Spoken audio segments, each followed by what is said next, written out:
Bonjour Sébastien Ricci, vous Bonjour avez Vincent. 39 ans et vous avez déjà une expérience de manager déjà bien remplie après avoir mené vos études d'ingénieur à l'INSA de Lyon.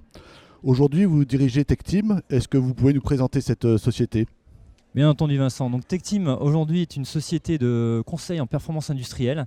On sévit dans la région lyonnaise depuis à peu près 10 ans et on travaille sur des thématiques complètement innovantes. C'est répondre aux questions des industriels. Comment je peux augmenter ma performance tout en conservant une organisation agile, efficace, donc l'homme reste au centre, et en introduisant au juste niveau le digital et les outils informatiques qui vont bien pour aller répondre aux besoins du marché, aux nouveaux besoins du marché, qui est la différenciation des produits, d'avoir à façon des produits que l'on demande en temps et en heure, etc., etc. Quels sont vos clients? Alors nos clients sont les industriels PME, ETI de France et des grands groupes. Donc on a 50% de PME qui nous sollicitent et 50% les grands groupes. Dernièrement, on a été sélectionné par la région Auvergne-Rhône-Alpes dans le cadre d'un programme Ambition Industrie du Futur, pour permettre aux industriels, de manière financée par la région, d'être accompagnés sur un point zéro sur leur transition digitale. Et vous avez déjà un peu abordé le marché de l'international? Absolument. Actuellement, on travaille de manière, je dirais, indirecte à l'international. On a des grands comptes comme Total qui nous amènent sur des gros projets dans le cercle polaire notamment. Et aujourd'hui, on est en train de concrétiser un programme avec des Russes. Alors, quel est votre effectif aujourd'hui de votre société? Alors, TAC aujourd'hui, c'est 35 personnes. À savoir qu'en 2013, on était 4. Donc, il y a une énorme croissance et énormément de ressources demandées sur le marché pour atteindre ces 35 personnes. Alors, 35 personnes aujourd'hui, combien à la fin de l'année prochaine? Alors fin d'année prochaine, si tout va bien, 50 personnes. Donc pareil, encore un gros gap et le challenge du recrutement reste une préoccupation au quotidien. Alors là, on est sur le salon Shaker.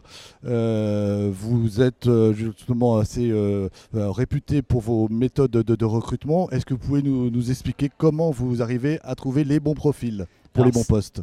c'est une excellente question et il n'y a pas de véritable réponse. Effectivement, moi ça fait à peu près 10 ans que je recrute.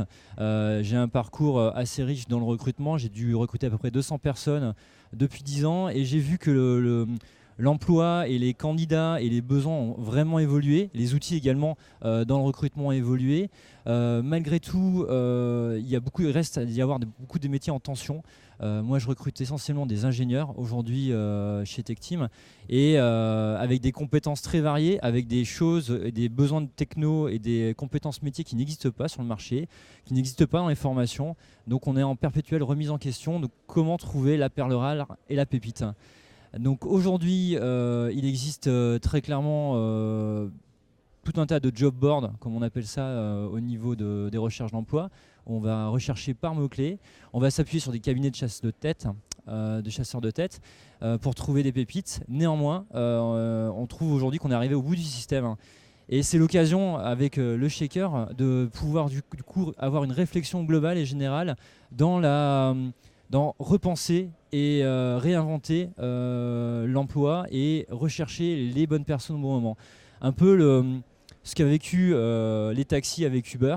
Je pense qu'aujourd'hui, il faut sortir de la boîte, think out of the box et essayer d'aller plus loin. Parce qu'on a un vrai problème aujourd'hui d'attirer des talents, de les garder, de les conserver et de les faire évoluer. Alors déjà, de les recruter. Ouais. Bon, on parle effectivement beaucoup des réseaux sociaux, des différentes technologies. Vous, concrètement, sur quoi vous appuyez pour essayer de repérer la perle rare qui vous manque? Alors nous on s'appuie, alors je vais pas donner tous les secrets, mais on s'appuie beaucoup sur les réseaux sociaux. Par exemple, LinkedIn, typiquement LinkedIn est une source très importante de savoir pour pouvoir trouver des pépites. J'ai une conviction, c'est que lorsqu'on veut recruter quelqu'un, on peut avoir la facilité de trouver la personne qui a fait la même chose ailleurs. Donc c'est facile à dire, mais chez TechTeam, on ne fait pas la même chose qu'ailleurs, donc c'est difficile. Donc on va faire beaucoup de rencontres via LinkedIn avec des profils qui ne sont pas forcément dans la cible exacte du métier. Par exemple, si on a besoin d'automaticiens, on va peut-être pas chercher des gens qui sont fans d'automatisme, mais peut-être d'autres personnes qui viennent plus ou moins de l'univers digital, mais qui sont très curieux, qui sont passionnés de leur métier, passionnés de ce qu'ils font. Et ces traits de caractère sont très importants dans le recrutement. Donc je dirais aujourd'hui plus que la compétence technique. Plus que le diplôme, plus que la compétence technique. Donc ça, du coup, pour retrouver et pour détecter sur Internet, sur la toile, sur un CV, ces profils-là, c'est très compliqué. Donc un deuxième outil qu'on utilise, c'est beaucoup des échanges via Skype, via des visios, pour pouvoir tester le caractère des candidats, faire des petits échanges sous le format de 10 minutes et trouver les personnes qui correspondent un peu à notre vision des talents de Tech Team. Parce qu'un talent, c'est en rapport à une société. Et nous, on recherche vraiment des profils atypiques, je dirais. Et la mobilité interne, c'est quelque chose qui est aussi engagé au sein de Tech Team ? Alors, on a mis en place des démarches innovantes. On a effectivement la possibilité chez Tech Team de travailler en home office. Typiquement, on a mis en place tous les outils digitaux qui vont bien pour pouvoir travailler chez soi. J'ai actuellement un tiers de mes salariés qui travaillent chez eux à peu près la moitié de leur temps. La mobilité interne en termes d'évolution de carrière, c'est possible dans une société comme Tech Team. Aujourd'hui, on n'arrête pas de croître. On est en phase d'hypercroissance et les postes à responsabilité ou d'experts techniques sont ouverts et chaque année on a des postes qui s'ouvrent. Là cette année j'ai recruté tout mon middle management notamment via le recrutement interne, on va dire. D'accord. Alors vous avez évidemment évoqué les problèmes de trouver les bons profils. Selon vous, quelle est l'explication justement de cette pénurie des bons profils aujourd'hui, notamment dans l'ingénierie, dans le numérique ? Qu'est-ce qui se passe aujourd'hui en France ? Pourquoi les entreprises ont-elles autant de problèmes ? Elles ne payent pas assez ? C'est l'éducation nationale qui n'a pas bien fait son boulot ? Dites-nous, vous, quel est votre sentiment ? La réponse est multiple pour moi et ça n'engage que moi. Aujourd'hui, effectivement, il y a un problème d'adéquation entre le marché du travail et l'éducation. En France en particulier, on a aussi les méthodes de formation avec des filières qui sont assez rigides. On parle de la filière ingénieur. Moi, je sors d'une école d'ingénieur de l'INSA de Lyon. Voilà, c'est entre guillemets des voies royales. Il y a des filières comme les doctorants qui ne sont pas du tout reconnus, qui sont des filières où on sort des experts techniques avec un vrai savoir-faire dans l'innovation, etc. Mais en France, il y a peu de grands groupes qui osent se risquer sur le recrutement de ce type de profil. Et donc derrière, il y a vraiment à retravailler, à repenser la partie filière et organisation de l'éducation. La deuxième problématique, à mon avis, elle est liée aussi sur le fait que les candidats et surtout les jeunes, ils recherchent potentiellement des choses qu'aujourd'hui les sociétés ne proposent pas. Typiquement chez Tech Team, on a constaté que beaucoup de jeunes sont en attente d'une première expérience, mais pas forcément d'une carrière. Ils ne vont pas tout de suite se projeter dans la société. Et du coup, donc il y a un vrai changement sociologique. Ouais, là, exactement. Et du coup, en fait, la problématique, elle est liée à ce qu'il y a une inadéquation des attentes entre l'employeur et les employés, surtout les jeunes. C'est-à-dire que l'employeur, il va miser sur les jeunes, il va se dire, quelqu'un de 40 ans comme moi, il va se dire à l'ancienne, voilà, on va essayer de tout faire pour que la personne va progresser et va s'inscrire au moins minimum 5 à 10 ans chez moi. Alors que finalement, les candidats, ils sont là quand même pour s'éclater, se faire plaisir dans le travail, etc. Donc ça, c'est des fondamentaux qui restent. Mais ils ne sont pas en attente d'aller forcément très loin. C'est un bout de chemin ensemble, peut-être 2 ans, et après on verra. Et souvent, ils vont changer de société. Et ça, je pense qu'il faut que nous, employeurs, on l'accepte, qu'on soit moteur là-dedans, c'est-à-dire qu'on va fournir les briques nécessaires pour que ce premier emploi soit un succès pour ces personnes, et qu'on ne vive pas mal le fait du départ, et qu'on l'organise à la limite. Donc il y a une vraie réflexion là-dessus à avoir au niveau de l'emploi, des employeurs, des candidats, de l'acceptation de tout ça. Et je pense que les clés résident un peu dans ce mélange-là. Et aussi, forcément, avec les outils de contrat de travail plus adaptés par rapport à cette réalité et cette demande de la part et des employeurs et des candidats. Le salaire est vraiment l'outil déterminant pour accrocher de façon définitive le bon candidat, ou est-ce qu'il y a d'autres critères qu'il faut... Alors les bons candidats, en tout cas mon expérience de 10 ans, montrent que les meilleurs, c'est pas le salaire qui va les faire venir. De toute manière, pour moi, il y a un triptyque. Il y a le salaire qui reste un pilier, il y a l'intérêt du travail et le job qu'on va lui proposer, et la manière dont on va lui proposer et le manager et le challenger. Et typiquement, il faut qu'on travaille sur ce triptyque-là. Le salaire aujourd'hui, je dirais, chez TechTeam, on a la moyenne du marché, on arrive à recruter. On n'a pas les capacités financières de grands groupes, on arrive quand même à recruter des gens talentueux, des personnes, des ingénieurs qui sortent de grandes écoles. Donc pour moi, c'est pas un problème le salaire.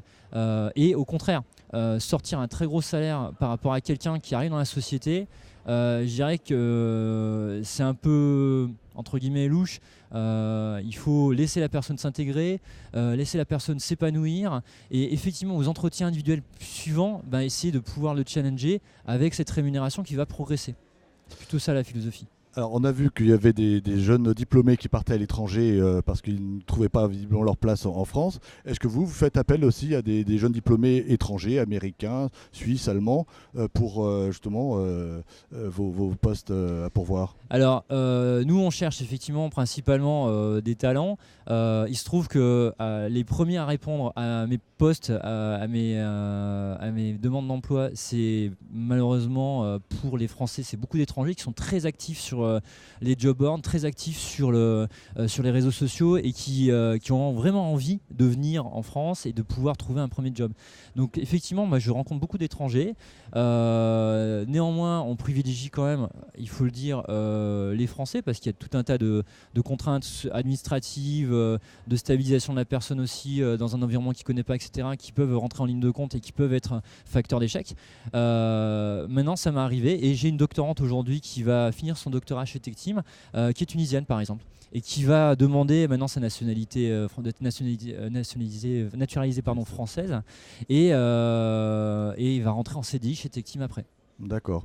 Vous restez en contact avec votre école qui vous a formé, enfin l'INSA en l'occurrence.